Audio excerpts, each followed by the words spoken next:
As the American forces arrived in Berchtesgaden, it became clear that they were no longer met with open hostility. Rather, their arrival was welcomed.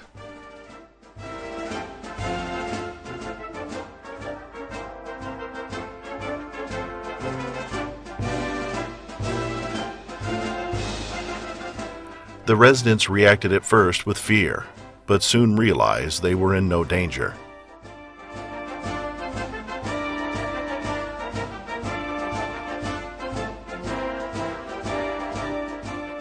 In a short time, the streets of Berchtesgaden filled with people curious to find out what was happening.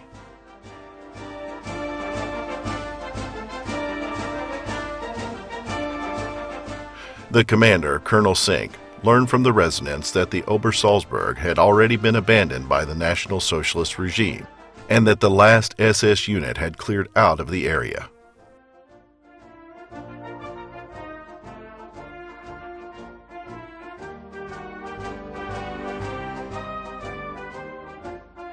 A group of officers arrives at the historic palace grounds.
Because the soldiers restrained themselves very respectably, the local population gathered in the marketplace.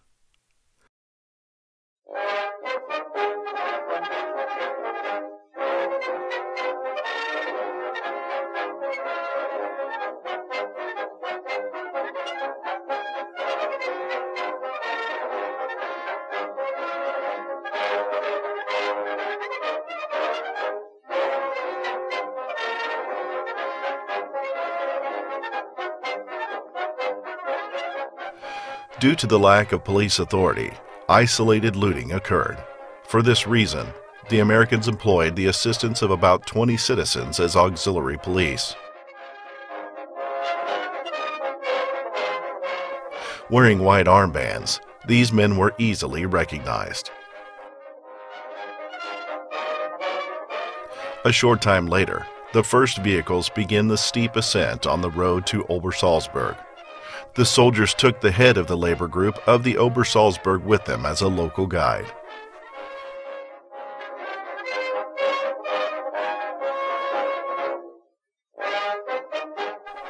It was fairly obvious that the administration of the Obersalzberg allowed the streets to be cleared of debris one more time after the invasion, possibly with the assumption that Hitler's headquarters could eventually be transferred back to Berchtesgaden.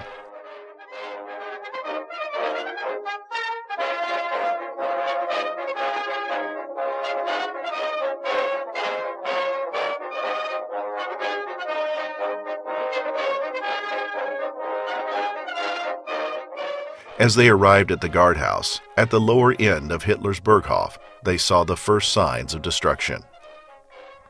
From here, one can only imagine how the area previously looked. As it was later discovered, the House administration of the Berghof abandoned the area April 28th and fled in the direction of Garmisch. On the same day, Hitler had called to inquire about how extensively the Berghof was destroyed. The detailed report he received from the House administrator helped him make his decision to stay in Berlin. In the background, the former guest house of the Berghof can be recognized. Before Bormann's takeover on the Obersalzberg, it belonged to the Bechstein family, who owned the famous piano factory. The Berghof presented a ghastly picture. By the order of Hitler, it had been burned a few days earlier by the SS soldiers remaining there. The contents had already fallen into the hands of looters before the fire. As a result of the extensive bombing, the large, famous window that could be lowered was also destroyed. The large outdoor staircase where Hitler had received heads of state and diplomats had survived the bombing relatively undamaged.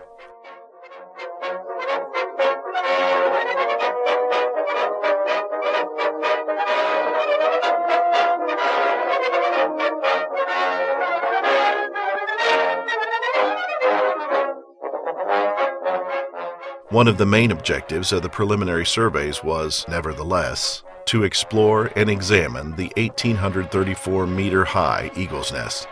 Allied intelligence had very little information on its purpose.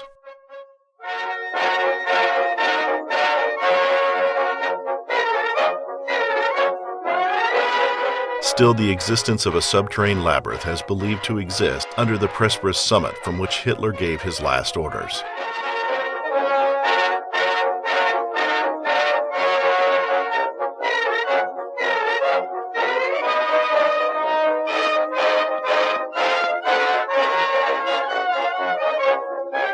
The Eagle's Nest Road was, in the interim, free of snow. Still, the ascent was slowed due to the numerous rocks which had been exposed because of the melting snow. For many of the participating soldiers, this drive into the secrecy of the Eagle's Nest was a once-in-a-lifetime experience. In spite of everything, the road to the Eagle's Nest was already then considered to be Germany's most daring alpine road.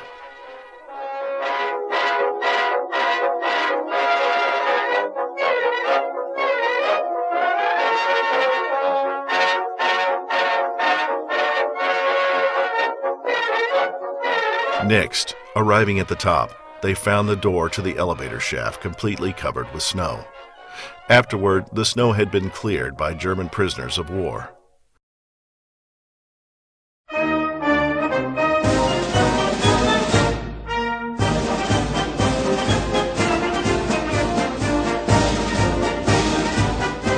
The entrance to the subterranean engine service rooms remained concealed due to the massive snow.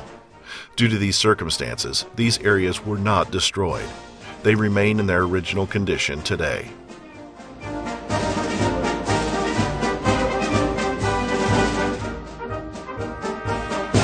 In the meantime, it became clear to the Americans that there was also no resistance to be found here either. The Eagle's Nest had also been abandoned. A group of approximately 20 reconnaissance troops under the command of General Maxwell Taylor climbed the footpath to the house.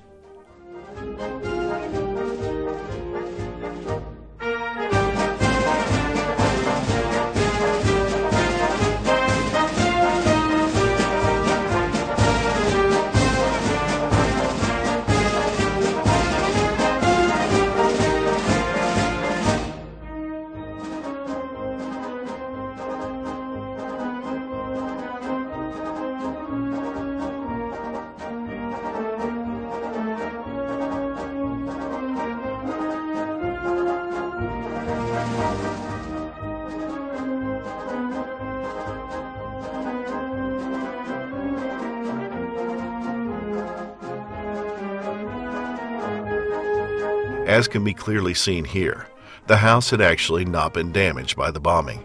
The last of the snow was melting.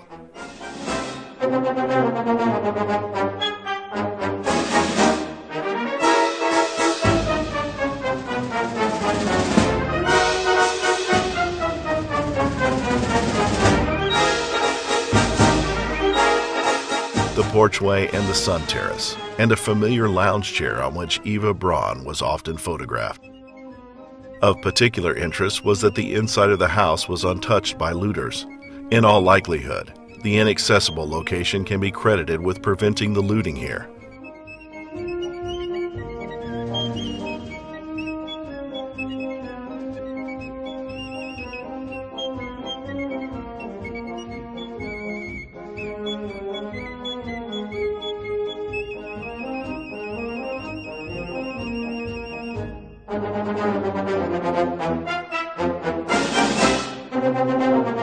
In this picture, General Taylor and General Sink.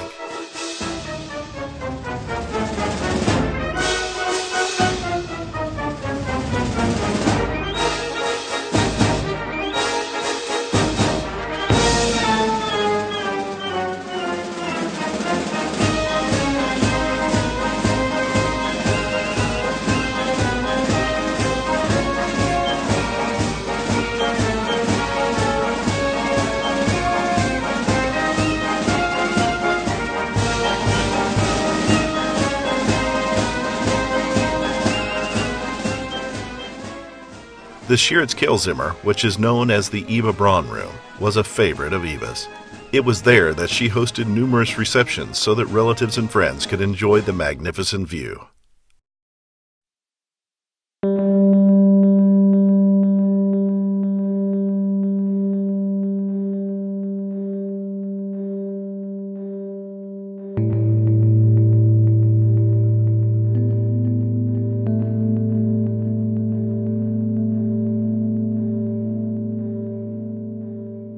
The occupation of the Eagle's Nest was already now presenting problems for the commanders.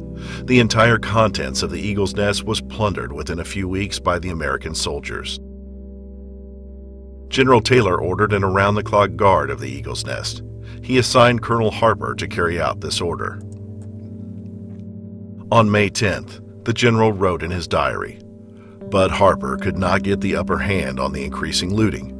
Colonel Sink assembled a partial unit and warned, in my name, that looting is damn near theft. The Obersalzberg and the Eagle's Nest were downright dismantled by my men."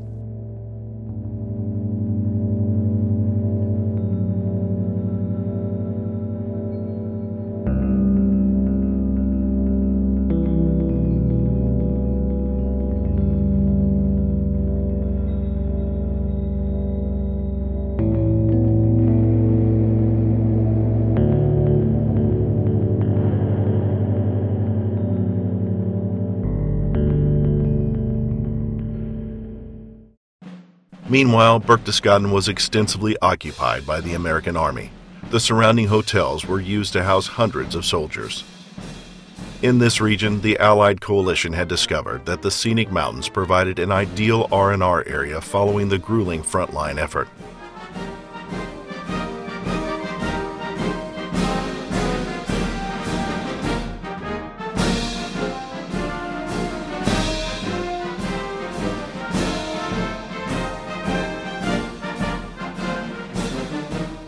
The Allied military administration was housed in the Berchtesgaden Castle. The premises were used, up to this time, by the defense forces. On the Obersalzberg, an emergency mayor was appointed to determine the condition of the work camps. In spite of everything, there were still hundreds of civilians present that had been employed by various construction companies. Besides the 101 1st Airborne Division, the 327th Glider Battalion had also been positioned in Berchtesgaden.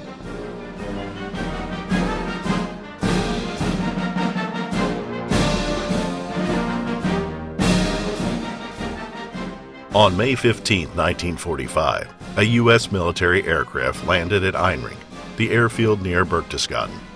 On board was General Omar Bradley and Major General Islip.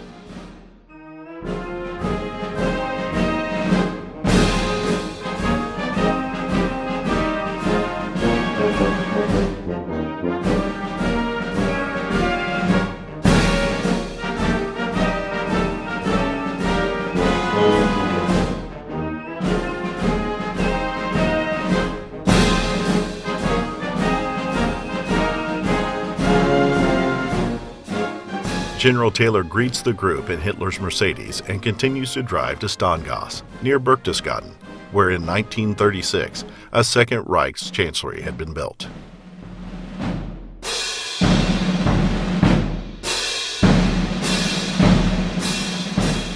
There, the deserving soldiers of the 101st Airborne Division had the distinction of participating in an honor parade, followed by the awarding of medals.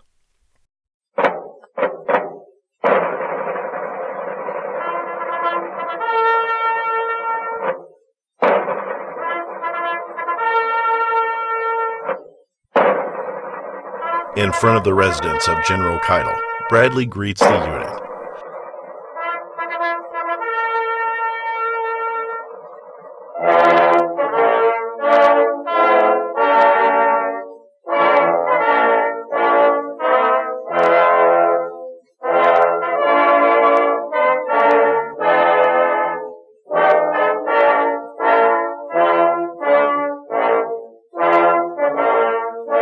Then the medal ceremony begins.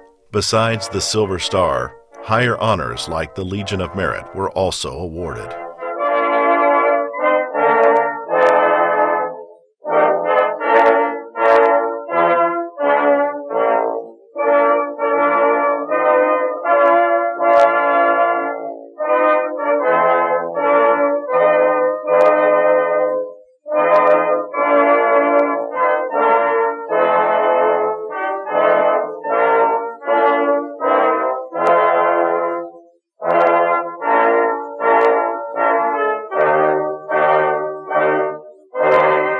Next, there was an inspection of the unit by General Bradley.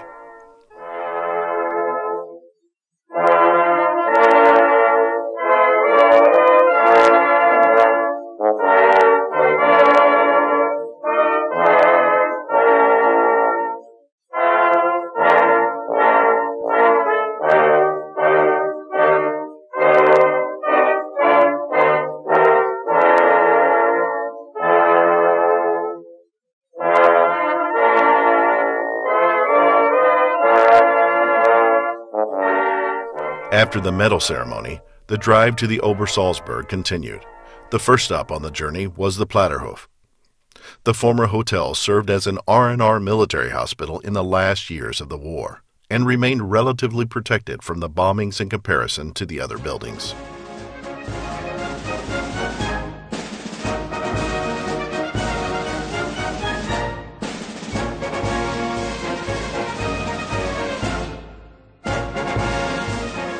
An honor procession of the division had formed and greeted the generals with a parade of arms.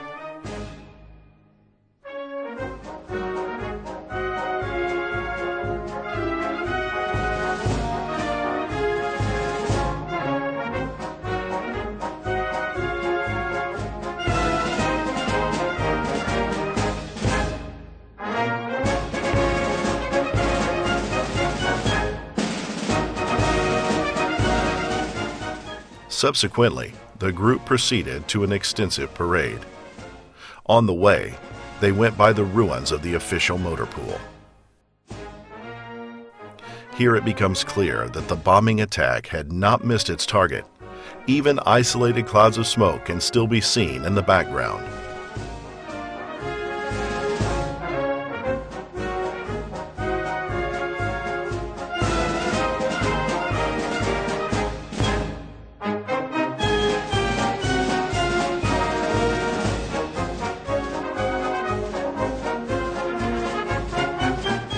The actual main attraction was unquestionably Adolf Hitler's Berghof.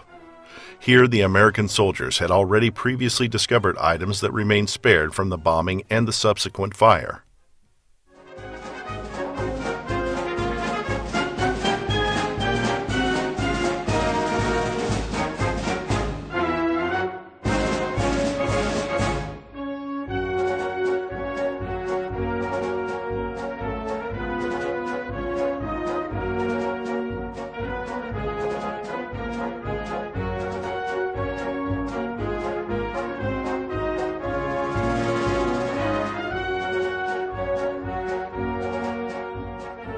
By the order of General Taylor, a reconnaissance group equipped with movie cameras is sent into the main bunker of the Berghof.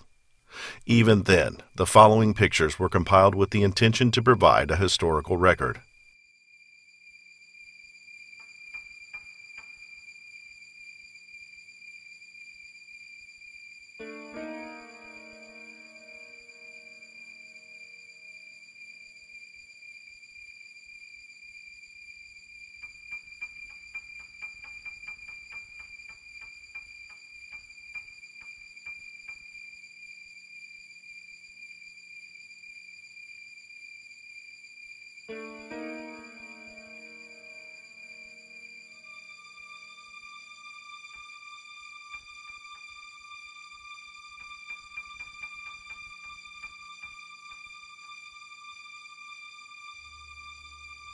At the end of the long entrance tunnel is the main corridor, in which Adolf Hitler's private library is stored.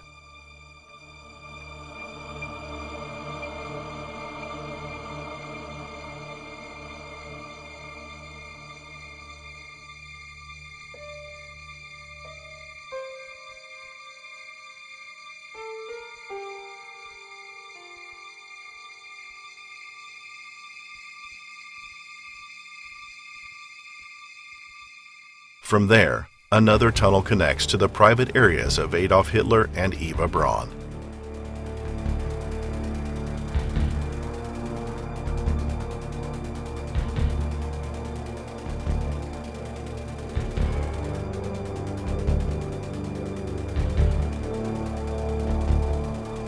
Four machine gun nests that were formerly occupied by SS troops were intended to protect the bunker against foreign intruders.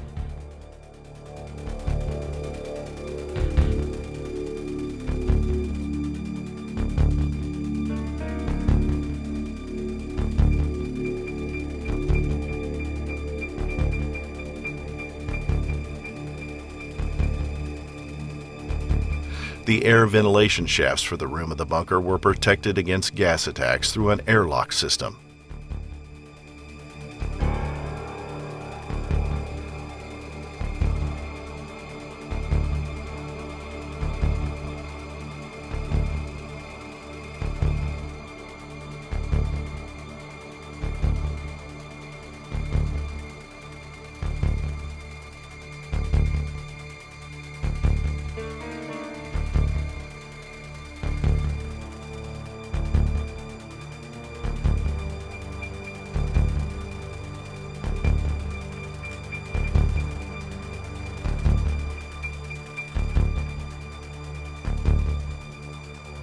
In a side room, numerous documents and Hitler's extensive music record collection were discovered.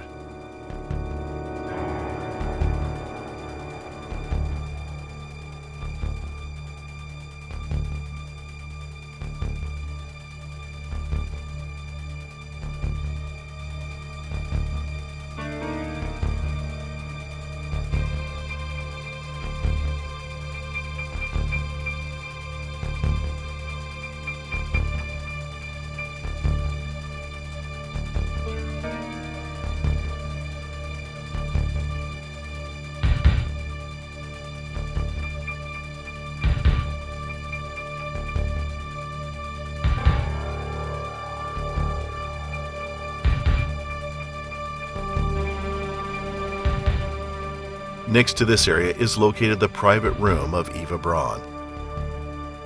That was obviously abandoned in a hurry, or had already been invaded by looters.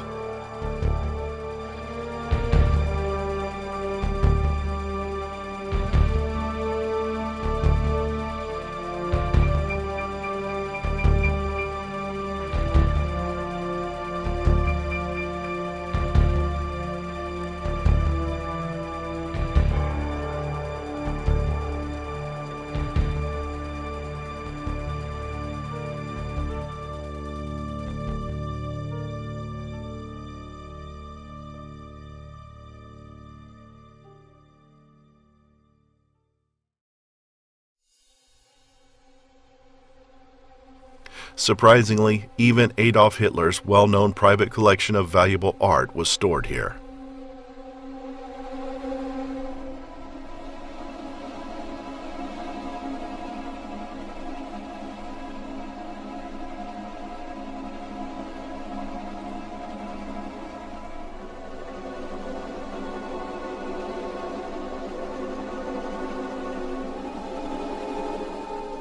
Apart from looters, the bunker system had also withstood damage from the air raids.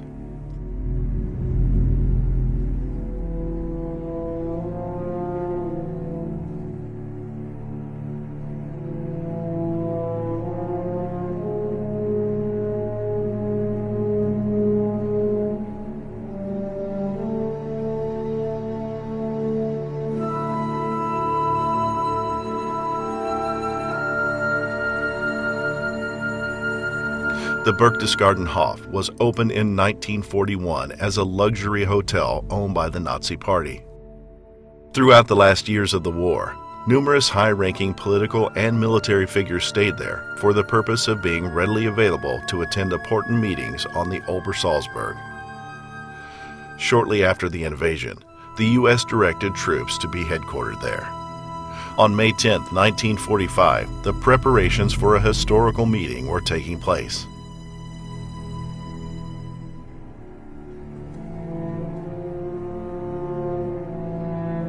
The arrival of the commander of the German troops in Italy, General Field Marshal Albert Kesselring, is anticipated for a conference with General Taylor and General Higgins.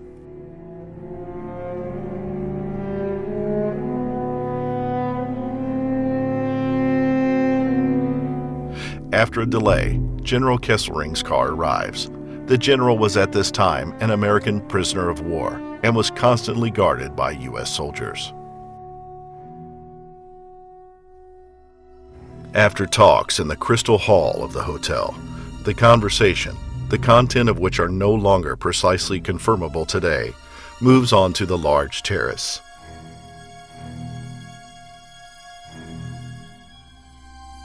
As can be seen here in the pictures, General Kesselring is still wearing his complete uniform, including honor medals and his field marshal baton.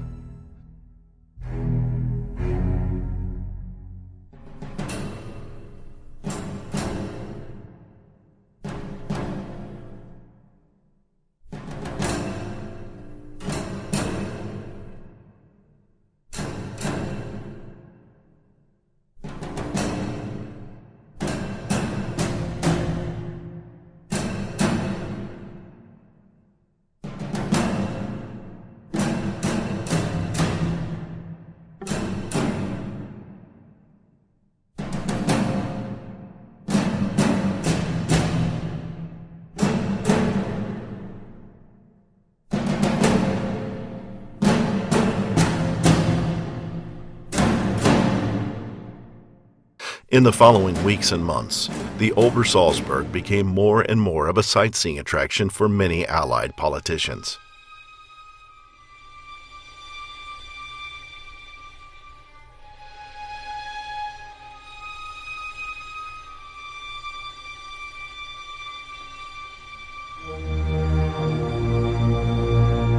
Hitler's Berghof was always the main attraction.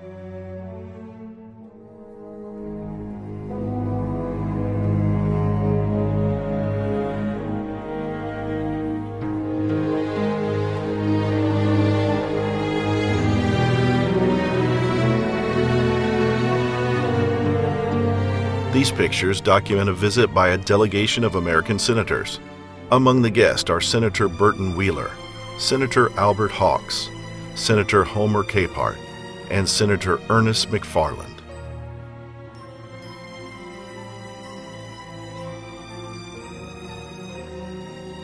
With these pictures, it becomes clear how many objects of Hitler's private property, which were still stored in the bunkers, fell into the hands of new owners.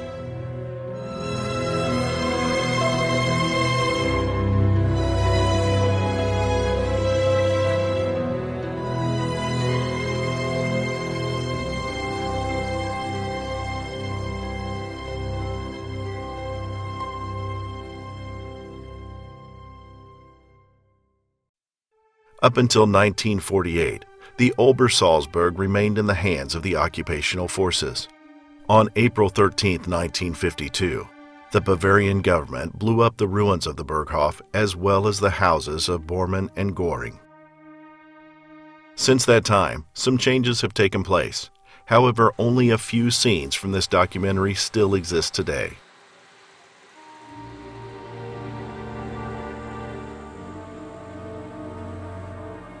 It was here, near Berchtesgaden, in the second former Reich's Chancellery, that the Armed Forces Recreation Center was headquartered. Because the ownership of this building belonged to Germany, and the Americans possessed only the rights to it, no structural changes were made. This is where in 1945, the American Officers' Medal Ceremony took place. In 1996, the Americans handed this area back to the Bavarian state.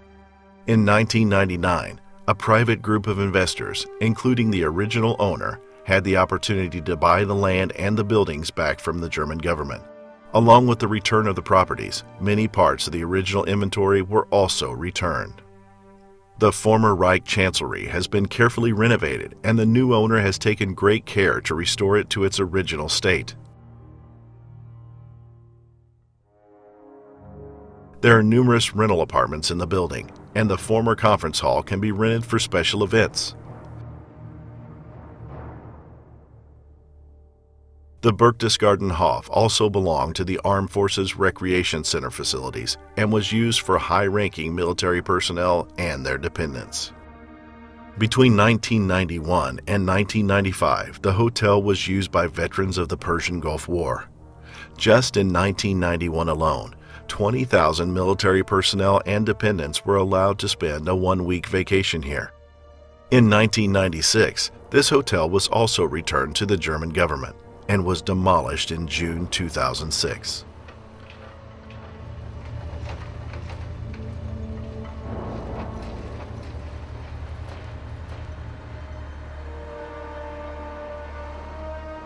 The House of the Mountains was created, a central information and education center of the Berchtesgaden National Park.